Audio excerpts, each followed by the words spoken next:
What is socket? See, we understand what is socket. We understand what is connection oriented. We understand what is connectionless. Now, in order to connect to the server over the internet via TCP/IP in Java, we need to create a java.net.socket. First of all, for any socket configuration, we need to create java.net.socket. Okay. Now, sometimes we prefer Java NIO.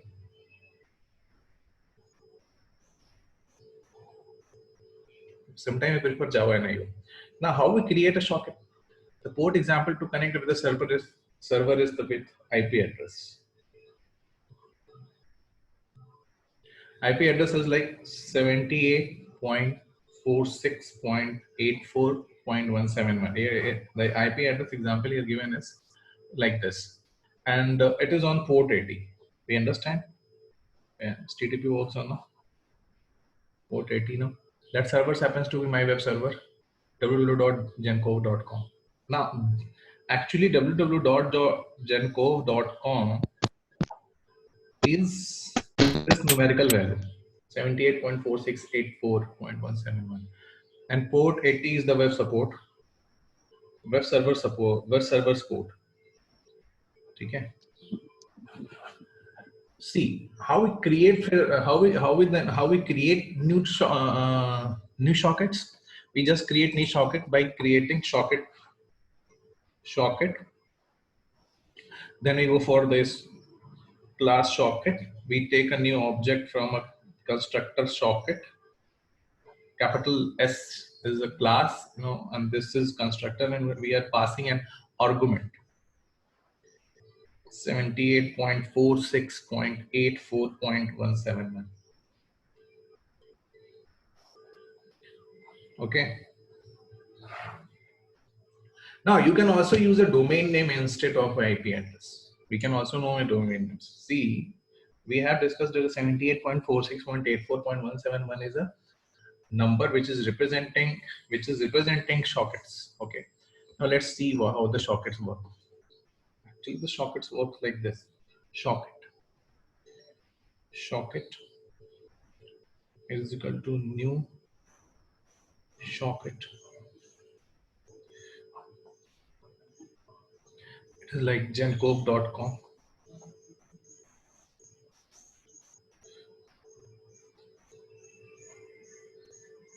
It is like gencove.com 80.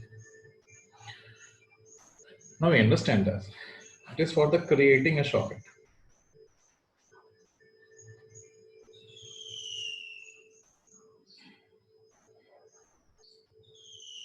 Now how it is going to be done?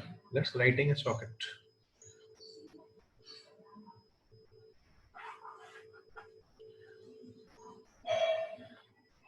Let's improvise the thing in writing a socket. To write to a Java socket, you must obtain output stream. For any writing, see, if we are able to go through Java input output, then we understand. Then we only able to understand what really the output stream or input stream is. First of all, have this mind that input stream is needed when we try to give a Java programming stream of character, or you can say that sometimes strings, to get the thing done. And the output stream something we get as a resultant of the string.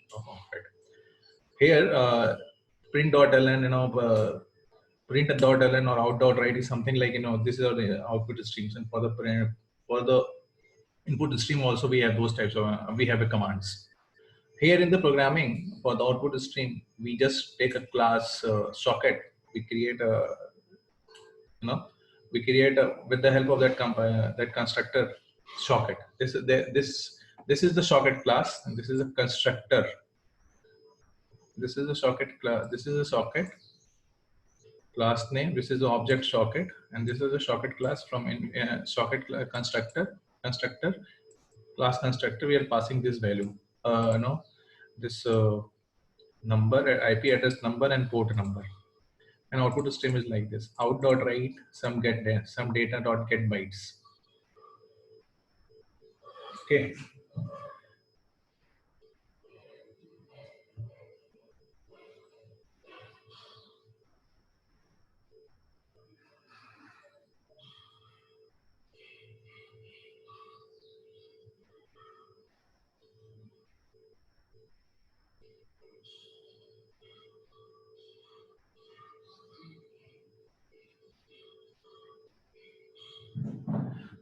That's how simple it is. It looks very simple that we are writing this code some with this input stream. Why we are using a Java programming due to this? Because this makes the thing very simple, and we use the flush method when we really want a data sent across the internet to the server. And so this is something TCP/IP was originally written in the C programming, and still it is actually. Still it is in the C programming, but to enhance the capability of the TCP/IP, we use the sockets, to make it easier to understand and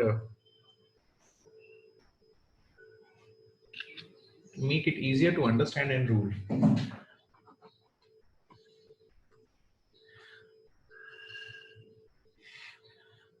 Now, see, and how it is a way to get an input is output stream. How we read that data, how we get that data, we get data with the input stream. How this input stream works? Simple. This class socket having a constructor this, and this input stream having a this variable in, and in that class socket we are getting get input stream. By the get input stream method, we will get data in this in variable. And how it is going to be read? It is read by in.read method. Now see something read get input stream method. These are well defined in the Java MAU. Java .NET package, these things are divided, so we don't need to understand. We just need to call that package and we will get this information. See, Docker input stream, we can't only run the reading file. And reason for -1 is only the return server closes the connection. The server may not close the connection, but it's not to send a multiple request over the same condition. See, here it is like when you do the job, when your job is done, when a connection is oriented, sometimes you understand the word cache. For this, you just go for the simple experiment. Just switch off your mobile, and open it up, and then install. Then try to get any app data and the connectivity app like Facebook. Facebook got updates like Tinder. It will take little more time to initiate because it is stabilizing a connection from your end to the server. It will take a little more time. But once the connection is stabilized, the root is in the cache, and when you try to scroll, the thing is going in a very fast manner. That's what it is going here. It's been explained. The explanation of this thing is this. We just got a connection orientation, and that thing is this only. The connection orientation is there, but to satisfy multiple requests, maybe our job is complete, but connection is there.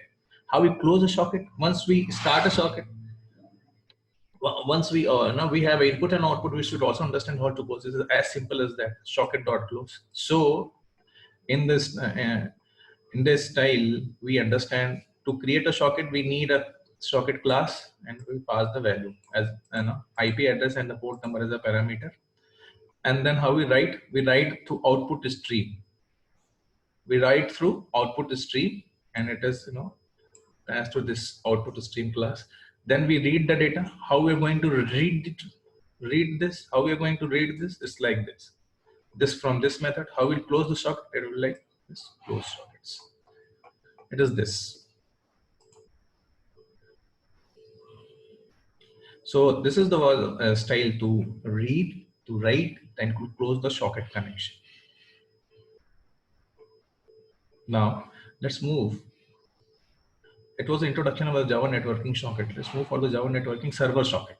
What is the server socket? In order to implement Java servers that listen for incoming connections, Java servers को incoming connections को समझने के लिए हम sockets पहले से create करके रखते हैं, जिससे वो server clients के request को via TCP/IP समझ में. Okay. हम पहले से सॉकेट्स क्रिएट करके रखते हैं सर्वर में, और एक क्लाइंट के रिक्वेस्ट को वाया TCP/IP वो चीजों को समझ लेते हैं ना. और ये कैसे पॉसिबल हो पाता है? java.net.server socket की वजह से. अब क्या है ना, जावा नेटवर्क इंटरफेस, जावा एनआईओ के बारे में मैंने आपको बताया था क्या? आप जानते हैं जावा एनआईओ के बारे में? एनआईओ के बारे में आप जान जाइए, क्योंकि एनआईओ एक बहुत इंपॉर्टेंट रोल प्ले करता है आपके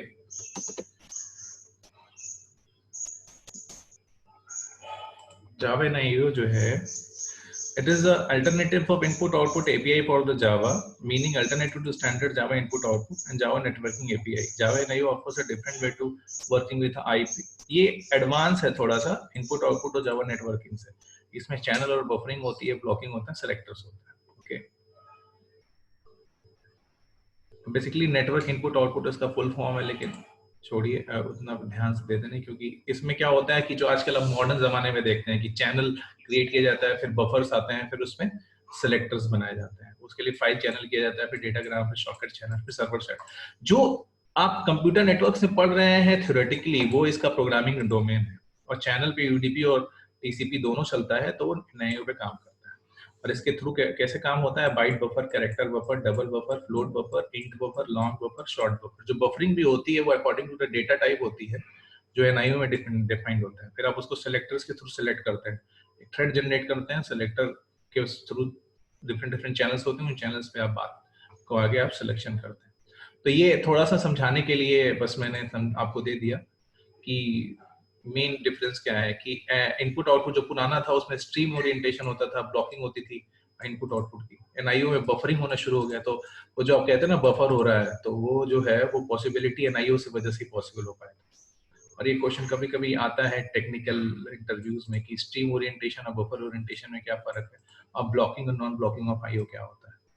ओके, तो ये हमारे कोर्स में नहीं है, तो आपको इतना डिटेल जाने की जरूरत नहीं है, बट स्टिल मैंने आपको इसलिए प्रपोज कर दिया कि आप इसको एक्सप्लोर कर पाए।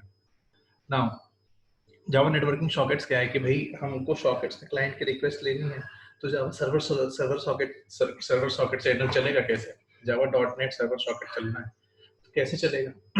हम सर्वर सॉकेट्स को देख रहे हैं, सर्वर सॉकेट को हम देख रहे हैं कि भाई अब सर्वर सॉकेट में आप पोर्ट 9000 पे काम करने जा रहे हैं। देखिए आराम से देखिए, ये सर्वर सॉकेट क्लास है, ये सर्वर सॉकेट कंस्ट्रक्टर में आपने पैरामीटर पास किया, ये पैरामीटर किसको इन्वोक करेगा? सर्वर सॉकेट को। सर्वर सॉकेट एक तरीके का यहाँ पे ऑब्जेक्ट है।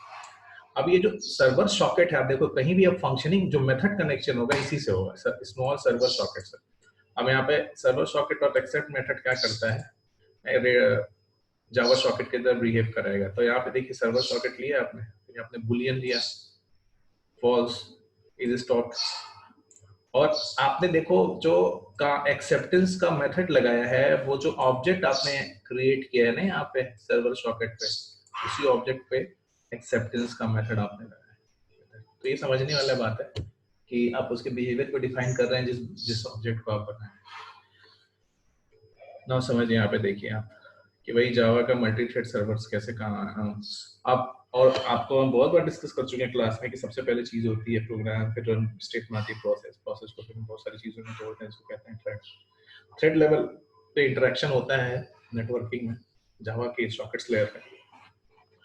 और जावा इसी वजह से मल्टी थ्रेड सर्वर्स बना देते हैं, वो सर्वर्स के डिजाइन पर डिपेंड करता है हम उसको सर्वर को कैसे एग्जीक्यूट करेंगे, कैसे बनाएंगे। नाउ क्लाइंट सॉकेट्स में क्या होता है कि सॉकेट डॉट क्लोज, हम सॉकेट को क्लोज कर सकते हैं, फिर क्लोज यहाँ पे देखिए, फिर क्लाइंट साइड में तो, लेकिन सर्वर को क्योंकि हमने सर्वर को इनिशिएट किया है तो सर्वर साइड में इसे क्लोजिंग करते हैं। सिंपल फंडामेंटल्स हैं। और आप यहाँ देखो, ठीक है, हमने अभी तक आपको बताया सॉकेट्स कैसे, सॉकेट्स क्या क्या काम करते हैं। सॉकेट्स कहीं प्रोग्राम सॉकेट्स आपका देखिए, जब आप यूनिट खोलेंगे तो लास्ट में लिखा होगा TCP/IP सर्वर सॉकेट्स। तो बेसिकली पूरा मामला ही TCP/IP सॉकेट्स, पूरा मामला ही TCP/IP सॉकेट्स का है। ठीक है, पूरा मामला ही TCP/IP सॉकेट्स का, कैसे उसको डिफाइन करेंगे। तो यहाँ पे अभी हम connection less data mechanism via UDP instead of datagram sockets via UDP करता है। यहाँ पे क्या है, कनेक्शन लेस सर्विसेज कर रहे हैं, UDP is still layered on top of IP. You can use Java datagram sockets both sending and receiving UDP हो गया यहाँ पे, UDP सिग्नल्स। अब UDP थोड़ा सा टीसीपी से अलग काम करता है, इसका डिस्कशन सीएन की क्लास में हुआ है, तो इसको करूं या ना करूं? कोई बताएगा? यूडीपी वर्सेस टीसीपी डिस्कशन हुआ है? Hello hello hello, yes sir. UDP versus TCP discussion हुआ है? Yes sir. हाँ तो ठीक है, इसको डिस्कस तो आपको पता ही होगा। फिर सेंडिंग डेटा डॉकेट आप देख लीजिए यहाँ पे कैसे डेटा सेंड किया जा रहा है, बफर को फिर न्यू बाइट बनाया जा रहा है, फिर इननेट एड्रेस ये आ रहा है नेक्स्ट शब्द, इननेट एड्रेस। ये भी आपके कोर्स का पार्ट, पहला टॉपिक है ये, इननेट एड्रेस। फिर इसमें एड्रेस जनरेट किया जा रहा है। इननेट एड्रेस वही चीज होती है जो आपको class A, class B, class C, ये जो आप ये लिख रहे हैं ना genov.com, इसको 78.4684.171 में कन्वर्ट करने के लिए इसी क्लास का यूज किया जाता है। ठीक है, फिर डेटाग्राम पैकेट्स का यूज किया जाता है। बफर क्या, बफर लाइट में यूज किया जाता है। फिर डेटाग्राम पैकेट्स में बफर लाइट एड्रेसिंग करते हैं। तो ये डेटाग्राम देखिए, सिंपल डेटाग्राम का क्लास है। डेटाग्राम के सॉकेट में आपने कनेक्ट कर दिया, सेंड कर दिया पैकेट को, इनिट एड्रेसिंग में आपने डाल दिया भाई वो लोकल होस्ट है। ठीक है, फिर पैकेट को आपने रिसीव कर दिया। तो हमने आपको बताया था कि एनआईओ में बफर होता है, तो बफर की लेंथ कितनी है, रिसीवर का एड्रेस क्या है, फिर आप उस पैकेट को सेंड कर देते हैं। तो यही है डेटाग्राम सॉकेट। जो आप थ्योरेटिकल पढ़े उसका एक प्रैक्टिकल लिखा हुआ है कि आपने एक डेटाग्राम का क्लास लिया, क्लास लेने के बाद आपने एक डेटाग्राम सॉकेट का एक ऑब्जेक्ट बनाया, फिर बाइट बफर बनाया। ठीक है, फिर आपने मेथड जनरेट किया। फिर इनिट एड्रेस क्या करता है, ये आपको देता है कि जो लोकल होस्ट हैं उनके जो आईपी एड्रेसेस है उनको पुट करता है। फिर वहां पे बफरिंग करता है। बफरिंग करने के बाद आपको पोर्ट नंबर डिफाइन करके चीजें हो जाती है। ठीक है, अब देखिए आप,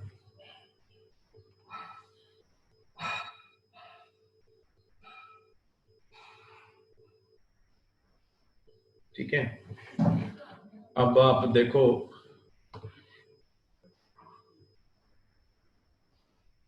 अब आप यहाँ देखो कि भाई बफरिंग कैसे करते हैं। तो हम आपको इंट्रोडक्शन दे रहे हैं, जिसे अभी हम जब पूरा करना है, जब नोट्स की तरफ पढ़ेंगे ना तो समझ में आ जाएगा। अब आप यहाँ देखो कि नेटवर्किंग में कैसे यूआरएल का कनेक्शन करते हैं। यूआरएल लिया, फिर न्यू यूआरएल कनेक्शन किया, फिर यूआरएल कनेक्शन किया, कैसे ओपन कर रहे हैं कनेक्शन, फिर इनपुट स्ट्रीम कर दिया, फिर डेटा को आपने लिया -1 प्लस कैरेक्टर को, फिर डेटा में आप इनपुट डॉट रीड किया, इनपुट डॉट प्लस किया। फिर वही गेट पोस्ट कैसे काम कर रहे हैं, यहाँ पे देखिए यूआरएल में आप एक यूआरएल को जनरेट कर रहे हैं, फिर यूआरएल को आप कैसे गेट पोस्ट के थ्रू ले जा रहे हैं। आउटपुट स्ट्रीम, गेट क्या है, आउटपुट स्ट्रीम है। आपने किया तो गेट किया, आउटपुट स्ट्रीम क्या है, गेट, तो गेट आउटपुट स्ट्रीम। फिर इस प्रोग्रामिंग में वो यूआरएल से लोकल फाइल की तरफ जा रहा है। एचटीटीपी गेट पोस्ट यूं काम करता है। फिर यहाँ से इस प्रोग्राम में आप देखेंगे कि इनपुट स्ट्रीम यहाँ पे गेट कर रहा है, वहां पे आउटपुट स्ट्रीम गेट कर रहा है, यहाँ पे इनपुट स्ट्रीम गेट कर रहा है। लोकल फाइल जो आप एंट्री करेंगे उसको कैसे वहां तक ले जाना है। फिर आप इसकी कनेक्शन को देखिए। ठीक है, नेटवर्किंग और जावा के यूआरएल कनेक्शंस में कैसे कैसे काम करता है कि आप स्ट्रिंग के आप यूआरएल स्ट्रिंग्स बनाते हैं कैसे, butterfly.genemo.com कंटेनर के अंदर डाउनलोड होगा, फिर कंटेनर पे काम करेगा, फिर एक जार फाइल बनाएगा। अब ये थोड़ा सा एडवांस जावा है, ठीक है, कोर जावा ही है, मतलब कैसे जार फाइल बना के फिर आपको मतलब जो फाइल बनाती है मैनिफेस्ट करेगा। फिर देखिए जार फाइल एक तरीके से आप समझ लीजिए जिप है। आप जिप करके वहां चीजों को रखे रहते हैं, फिर मैनिफेस्ट करते हैं चीजों को, फिर मैनिफेस्ट करने के बाद आप जार फाइल देख लेते हैं। ओके, और फिर यहाँ पे आप देखिए इननेट एड्रेस इंस्टेंसेस क्या होता है। Innet address has no public constructor, so you can obtain instances via set of static methods. Methods के थ्रू आप चीजों को देख सकते हैं। Get innet क्या है, वही जो आपका जो आपका पोर्ट नंबर है यूआरएल का, वही है innet। देखिए कैसे ले सकते हैं। String matching, port number, IP number या आईपी सॉरी पोर्ट नंबर कह रहा हूँ, आईपी एड्रेस और लोकल होस्ट कौन है। 3 तरीके से आप ले सकते हैं। वैसे इन जनरल हम इसी को डिफाइन करते हैं गेट लोकल होस्ट, जब सर्वर पे काम करते हैं कि कोई भी होस्ट जो लोकल होस्ट उस सर्वर के सॉकेट में डिफाइंड होगा वो तुरंत ले लेगा। ठीक है, तो अब थोड़ा आपको अब आपको आइडिया समझ में आया है कि क्या ये बात कर रहे हैं। फिर प्रोटोकॉल की डिजाइन कैसे करते हैं भाई, क्लाइंट सर्वर सेंड रिक्वेस्ट की कैसे डिजाइन करती है, कोर्स में नहीं है। कैसे फायरवॉल से बहुत सारी चीजें होती हैं, जैसे 255 इन डेटा है, ऐसा होता है एंड ऑफ रिक्वेस्ट करेंगे 255 फॉर 0, ऐसे चीजों को चलते रहेंगे। तो आप ये अब आपको कुछ समझ में आ रहा है कि कैसे ये काम कर रहा है, क्या है ये एग्जैक्टली हाँ। अब आपको कुछ समझ में आया क्या कि एक इनपुट स्ट्रीम होता है, एक आउटपुट स्ट्रीम होता है, वो सर्वर में हम सॉकेट्स बना के रखे रहते हैं, फिर सर्वर में फाइल्स रखी रहती हैं, सर्वर में फाइल जार फॉर्म में रखी रहती हैं, फिर उनको मैनिफेस्ट कराते हैं जब इवेंट, जब कोई लोकल इनपुट देते हैं, लोकल होस्ट करते हैं तो मैनिफेस्ट करता है, फिर मैनिफेस्ट करने के बाद यूजर को गेट करता है, गेट करने के बाद आपको मिलता है, फिर यूजर उसको देखता है, चाहे उसको रिस्पॉन्ड आता है। ये पूरा प्रोसेस है। और ये नेटवर्किंग पे कैसे चल रहा है, जब हम क्लास में डिस्कस करते थे तो एक ऐसे फिनोमेना बनाते थे आपको कि कैसे वो कैसे उसको मैनेज कर रहा है, वो इम्पोर्टेंट है वहां पे। तो ये पूरी चीज है यहाँ पे कि जावा नेटवर्किंग का हमने छोटा छोटा प्रोग्रामिंग मॉड्यूल्स आपको समझाने की कोशिश किया कि चीजें चलती कैसे हैं। तो कल हम java.tpoint.com पे ना हम कल नेटवर्किंग के कॉन्सेप्ट्स पे डिस्कस किए थे, और ये जितना भी है जैसे सॉकेट प्रोग्रामिंग क्या है, ये मैंने अभी आपसे स्मॉल प्रोग्रामिंग के डायमेंशन में डिस्कस कर लिया है। अभी हम इसके चलेंगे ना तो आपको और समझ में आ जाएगा। ओके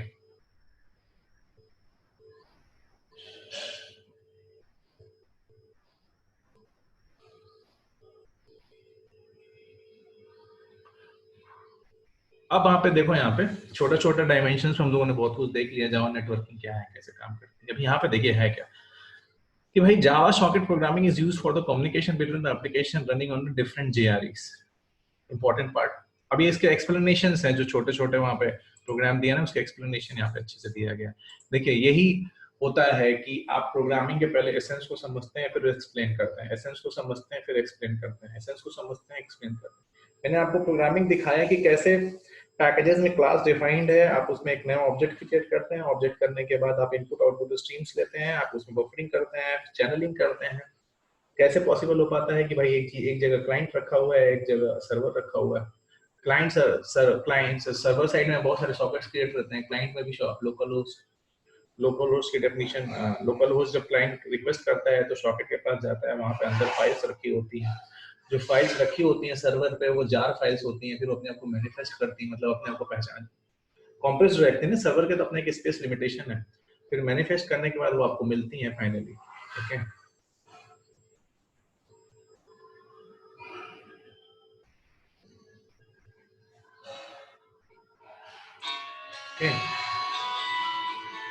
ये बात समझने वाली होती है कि कैसे आप उसको करते हैं। एक और बात समझने वाली है कि जो पहले इनपुट और आउटपुट देने के लिए हम इनपुट आउटपुट स्ट्रीम का लेते थे, अभी हम जावा NIO का यूज करते हैं। पहले इनपुट आउटपुट जो इनिशियल में स्टार्टिंग में थी उसमें स्ट्रीम ओरिएंटेशन होता था, ब्लॉकिंग होती थी,